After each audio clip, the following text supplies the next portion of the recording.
En la oscura obra de H. P. Lovecraft, Arthur Jermyn se destaca como una de sus narraciones más perturbadoras y enigmáticas. Este relato explora los peligros que acechan cuando uno se aventura a desvelar los más siniestros secretos del pasado.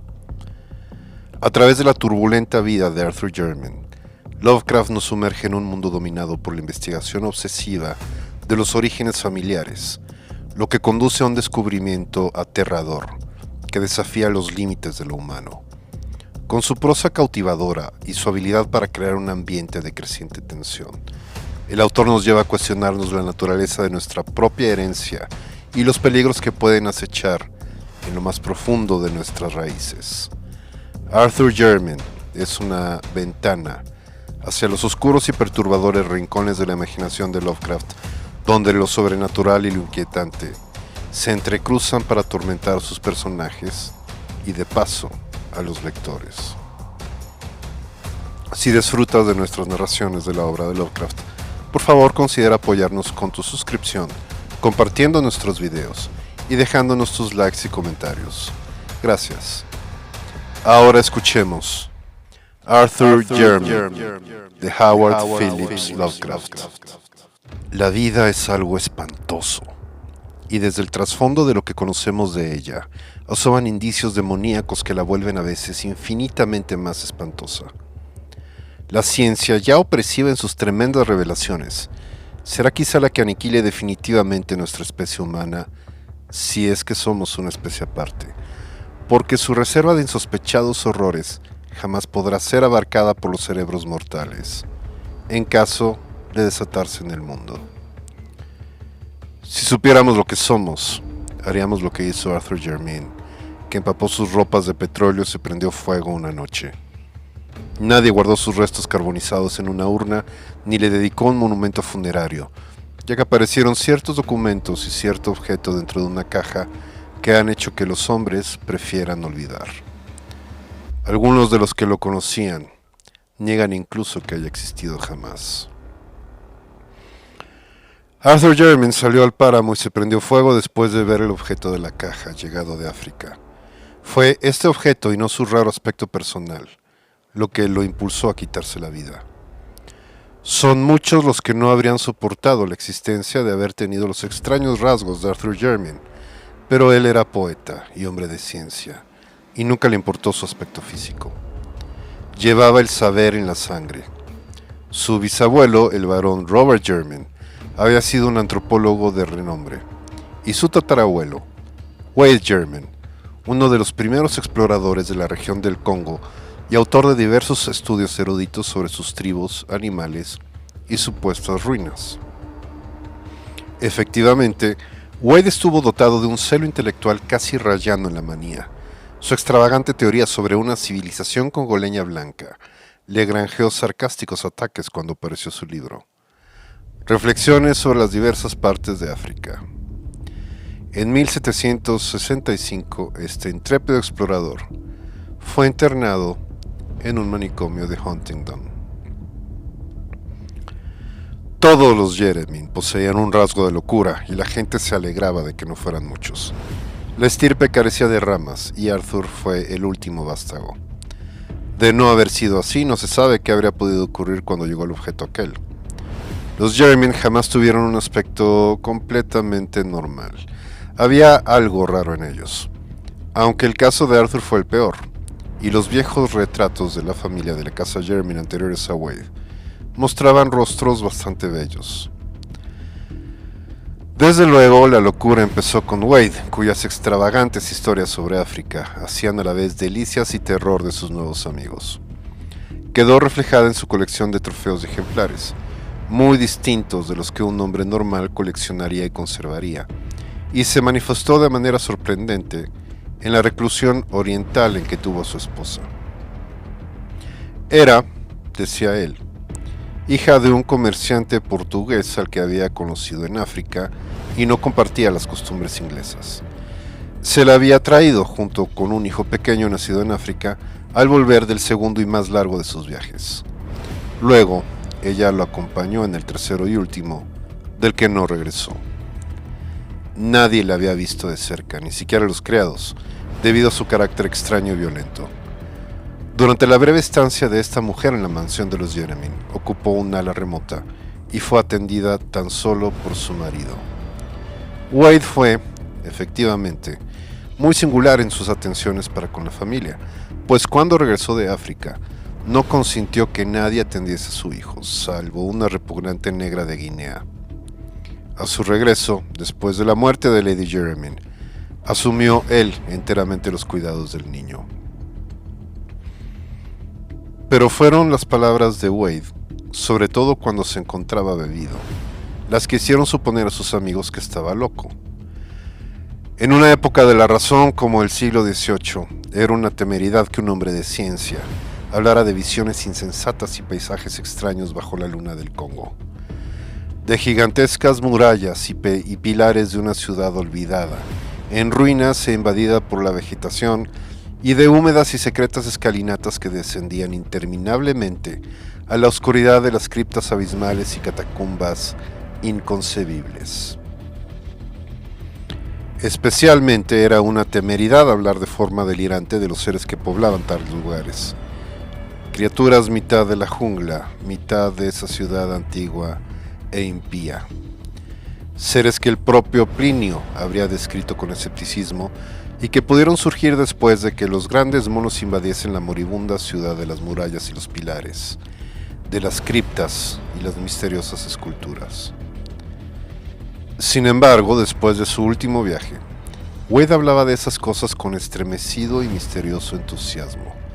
Casi siempre, después de su tercer vaso en el Knight's Head, alardeando de lo que había descubierto en la selva y de que había vivido entre ciertas ruinas terribles que solo él conocía.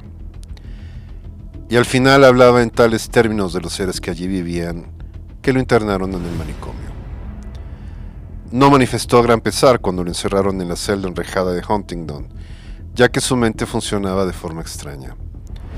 A partir del momento en que su hijo empezó a salir de la infancia, le fue gustando cada vez menos el hogar, hasta que últimamente parecía amedrentarlo. El Knight's Head llegó a convertirse en su domicilio habitual, y cuando lo encerraron, manifestó una vaga gratitud, como si para él representase una protección. 3 años después, murió. Philip, el hijo de Wade Jeremy, fue una persona extraordinariamente rara. A pesar del gran parecido físico que tenía con su padre, su aspecto y comportamiento eran en muchos detalles tan toscos que todos acabaron por rehuirle. Aunque no heredó la locura como algunos temían, era bastante torpe y propenso a periódicos accesos de violencia. De estatura pequeña, poseía sin embargo una fuerza y una agilidad increíbles. A los 12 años de recibir su título, se casó con la hija de su guardabosque, persona que según se decía, era de origen gitano. Pero antes de nacer su hijo se alistó en la Marina de Guerra como simple marinero, lo que colmó la repugnancia general que sus costumbres y su unión habían despertado. Al terminar la Guerra de América se corrió el rumor de que iba de marinero en un barco mercante que se dedicaba al comercio en África, habiendo ganado buena reputación con sus proezas de fuerza y soltura para trepar. Pero finalmente desapareció una noche, cuando su barco se encontraba fondeado frente a la costa de Congo. Con el hijo de Philip Jeremy, la ya reconocida peculiaridad familiar adoptó un sesgo extraño y fatal. Alto y bastante agraciado, con una especie de misteriosa gracia oriental pese a sus proporciones físicas un tanto singulares, Robert Jeremy inició una vida de erudito e investigador.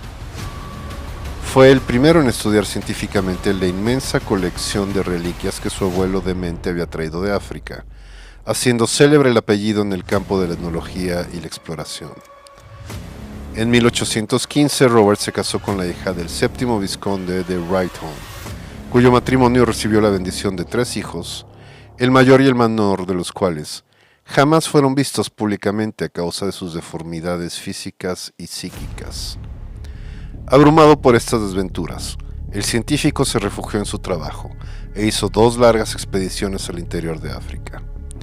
En 1849, su segundo hijo, Neville, persona especialmente repugnante que parecía combinar el mal genio de Philip Germain y el autor de los Brightholm, se fugó con una vulgar bailarina, aunque fue perdonado a su regreso, un año después. Volvió a la mansión Germain viudo, con un niño, Alfred, que sería con el tiempo el padre de Arthur Germain. Decían sus amigos que fue esta serie de desgracias lo que trastornó el juicio de Robert Germain, aunque probablemente la culpa estaba tan solo en ciertas tradiciones africanas. El maduro científico había estado recopilando leyendas de las tribus Onga, próximas al territorio explorado por su abuelo y por él mismo, con la esperanza de explicar de alguna forma las extravagantes historias de Wade sobre una ciudad perdida, habitada por extrañas criaturas. Cierta coherencia en los singulares escritos de su antepasado sugería que la imaginación del loco pudo haber sido estimulada por los mitos nativos. El 19 de octubre de 1852, el explorador Samuel Seaton visitó la mansión de los Germain, llevando consigo un manuscrito y notas recogidas entre los Onga, convencido de que podrían ser de utilidad al etnólogo ciertas leyendas acerca de una ciudad gris de monos blancos, gobernada por un dios blanco. Durante su conversación, debió de proporcionarle sin duda muchos detalles adicionales, cuya naturaleza jamás llegará a conocerse, dada la espantosa serie de tragedias que sobrevinieron de repente. Cuando Robert Germain salió de su biblioteca, dejó tras de sí el cuerpo estrangulado del explorador, y antes de que consiguieran detenerlo, había puesto fin a la vida de sus 3 hijos, los 2 que no habían sido vistos jamás, y el que se había fugado. Neville Germain murió defendiendo a su hijo de 2 años, cosa que consiguió, y cuyo asesinato entraba también, al parecer, en las locas maquinaciones del anciano. El propio Robert, tras repetidos intentos de suicidarse y una obstinada negativa a pronunciar un solo sonido articulado, murió de un ataque de apoplejía al 2º año de su reclusión. Alfred Germain fue varón antes de cumplir los 4 años, pero sus gustos jamás estuvieron a la altura de su título. A los 20 se había unido a una banda de músicos y a los 36 había abandonado a su mujer y a su hijo para enrolarse en un circo ambulante americano. Su final fue repugnante de veras. Entre los animales del espectáculo con el que viajaba, había un enorme gorila macho de color algo más claro de lo normal. Era un animal sorprendentemente tratable y de gran popularidad entre los artistas de la compañía. Alfred Germain se sentía fascinado por este gorila, y en muchas ocasiones los dos se quedaban mirándose a los ojos largamente a través de los barrotes. Finalmente, Germain consiguió que le permitiesen adiestrar al animal, asombrando a los espectadores y a sus compañeros con sus éxitos. Una mañana, en Chicago, cuando el gorila y Alfred Germain ensayaban un combate de boxeo muy ingenioso, el primero propinó al segundo un golpe más fuerte de lo habitual, lastimándole el cuerpo y la dignidad de domador aficionado. Los componentes de el mayor espectáculo del mundo prefieren no hablar de lo que siguió. No se esperaban el grito escalofriante e inhumano que profirió Alfred, ni verlo agarrar a su torpe protagonista con ambas manos, arrojarlo con fuerza contra el suelo de la jaula y morderlo furiosamente en la garganta peluda. Había cogido al gorila desprevenido, pero este no tardó en reaccionar, y antes de que el domador oficial pudiese hacer nada, el cuerpo que había pertenecido a un varón había quedado irreconocible. 2. Arthur Germain era hijo de Alfred Germain y de una cantante de music hall de origen desconocido. Cuando el marido y padre abandonó a su familia, la madre llevó al niño a la casa de los Germain, donde no quedaba nadie que supusiera su presencia. No carecía ella de ideas sobre lo que debe ser la dignidad de un noble, y cuidó que su hijo recibiese la mejor educación que su limitada fortuna le podía proporcionar. Los recursos familiares eran ahora dolorosamente exiguos, y la casa de los Germain había caído en penosa ruina. Pero el joven Arthur amaba el viejo edificio con todo lo que contenía. A diferencia de los Germain anteriores, era poeta y soñador. Algunas de las familias de la vecindad que habían oído contar historias sobre la invisible esposa portuguesa de Wade German afirmaban que estas aficiones suyas revelaban su sangre latina. Pero la mayoría de las personas se burlaban de su sensibilidad ante la belleza, atribuyéndola a su madre cantante, a la que no habían aceptado socialmente. La delicadeza poética de Arthur German era mucho más notable si se tenía en cuenta su tosco aspecto personal. La mayoría de los German habían tenido una pinta sumamente extraña y repelente, pero el caso de Arthur era asombroso. Es difícil decir con precisión a qué se parecía. No obstante, su expresión, su ángulo facial y la longitud de sus brazos producían una viva repugnancia en quienes lo veían por primera vez. La inteligencia y el carácter de Arthur German, sin embargo, compensaban su aspecto. Culto y dotado de talento, alcanzó los más altos honores en Oxford y parecía destinado a restituir la fama intelectual de la familia. Aunque de temperamento más poético que científico, proyectaba continuar la obra de sus antepasados en arqueología y etnología africanas, utilizando la prodigiosa aunque extraña colección de Wade.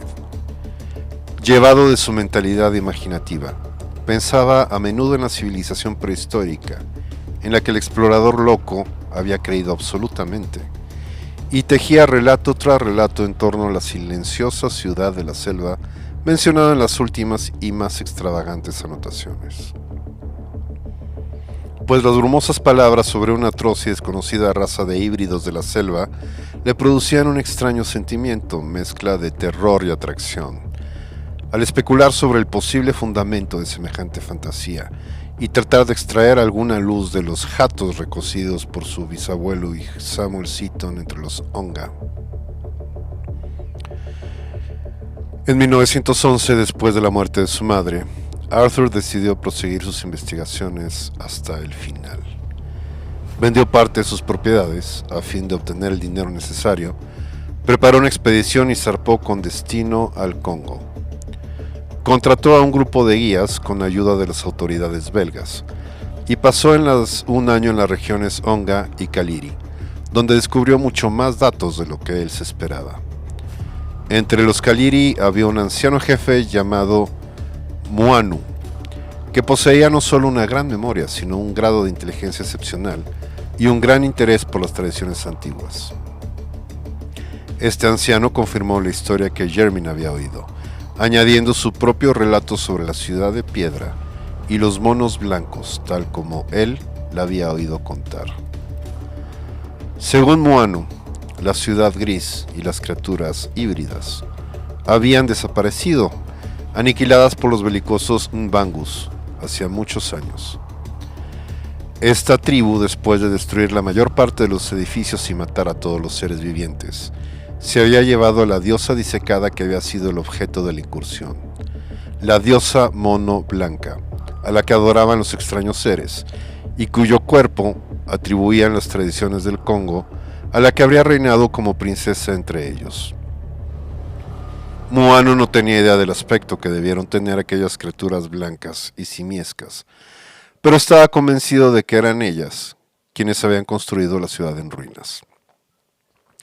Jeremy no pudo formarse una opinión clara. Sin embargo, después de numerosas preguntas, consiguió una pintoresca leyenda sobre la diosa disecada. La princesa Mono, se decía, se convirtió en esposa de un gran dios blanco llegado de Occidente. Durante mucho tiempo reinaron juntos en la ciudad, pero al nacerles un hijo, se marcharon de la región. Más tarde, el dios y la princesa habían regresado, y a la muerte de ella, su divino esposo había ordenado momificar su cuerpo, entronizándolo en una inmensa construcción de piedra donde fue adorado. Luego volvió a marcharse solo. La leyenda presentaba aquí tres variantes. Según una de ellas, no ocurrió nada más, salvo que la diosa disecada se convirtió en un símbolo de supremacía para la tribu que la poseyera. Este era el motivo por el que los Mbangus se habían apoderado de ella. Una segunda versión aludía al regreso del dios y su muerte a los pies de la entronizada esposa. En cuanto a la tercera, hablaba del retorno del hijo, ya hombre, o mono, o Dios, según el caso, aunque ignorante de su identidad. Sin duda, los imaginativos negros habían sacado el máximo partido de lo que subyacía debajo de tan extravagante leyenda, fuera lo que fuese. Arthur Jermyn no dudó ya de la existencia de la ciudad que el viejo Wade había descrito, y no se extrañó cuando a principios de 1912 dio con lo que quedaba de ella. Comprobó que se habían exagerado sus dimensiones, pero las piedras esparcidas probaban que no se trataba de un simple poblado negro. Por desgracia, no consiguió encontrar representaciones escultóricas, y lo exiguo de la expedición impidió emprender el trabajo de despejar el único pasadizo visible que parecía conducir a ciertos sistemas de criptas que Wade mencionaba. Preguntó a todos los jefes nativos de la región acerca de los monos blancos y la diosa momificada, pero fue un europeo quien pudo ampliarle los datos que le había proporcionado el viejo moano. Un agente belga de una factoría del Congo, M. Verhaeren, creía que podía no solo localizar, sino conseguir también a la diosa momificada, de la que había oído hablar vagamente, dado que en los otros tiempos poderosos Mbangus eran ahora sumisos siervos del gobierno del rey Alberto, y sin mucho esfuerzo podría convencerlos para que se desprendiesen de la horrenda deidad de la que se habían apoderado. Así que cuando Jermyn zarpó para Inglaterra, lo hizo con la gozosa esperanza de que, en espacio de unos meses, podría recibir la inestimable reliquia etnológica que confirmaría la más extravagante de las historias de su antecesor, que era la más disparatada de cuantas él había oído.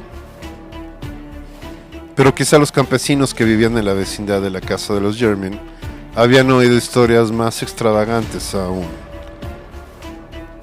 Arthur Jermyn aguardó pacientemente la esperada caja del señor Verhaeren, estudiando entre tanto con creciente interés los manuscritos dejados por su antepasado demente. Empezaba a sentirse cada vez más identificado con Wade y buscaba vestigios de su vida personal en Inglaterra, así como sus hazañas africanas. Los relatos orales sobre la misteriosa y recluida esposa eran numerosos, pero no quedaba ninguna prueba tangible de su estancia en la mansión Jermyn. Jermyn se preguntaba qué circunstancias pudieron propiciar o permitir semejante desaparición, y supuso que la principal debió de ser la enajenación mental del marido.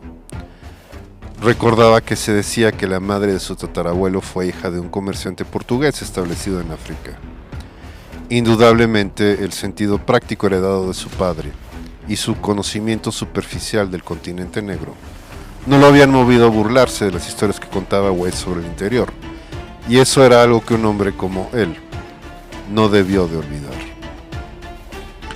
Ella había muerto en África, a donde sin duda su marido la llevó a la fuerza, decidido a probar lo que decía. Pero cada vez que Jermyn se sumía en estas reflexiones, no podía por menos que sonreír ante su futilidad, siglo y medio después de la muerte de sus extraños antecesores. En junio de 1913 le llegó una carta del comerciante belga, en la que le notificaba que había encontrado a la diosa disecada.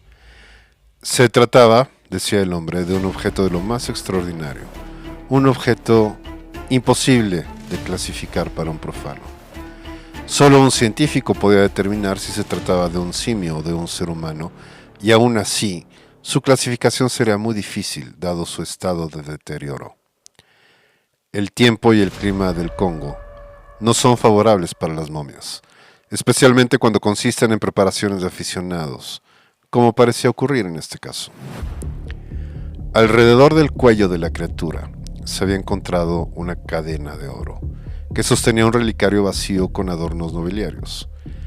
Sin duda recuerdo de algún infortunado viajero a quien debieron de arrebatársela a los Mbangus para colgárselo a la diosa en el cuello, a modo de talismán.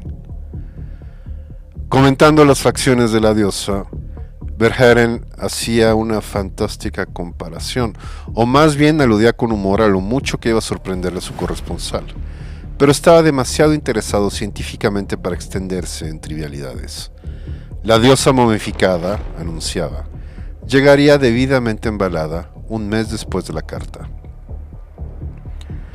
El envío fue recibido en casa de los Germain la tarde del 3 de agosto de 1913, siendo trasladado inmediatamente a la gran sala que alojaba la colección de ejemplares africanos, tal como fueron ordenados por Robert y Arthur. Lo que sucedió a continuación puede deducirse de lo que contaron los criados y de los objetos y documentos examinados después. De las diversas versiones, la del mayordomo de la familia, el anciano Soames, es la más amplia y coherente.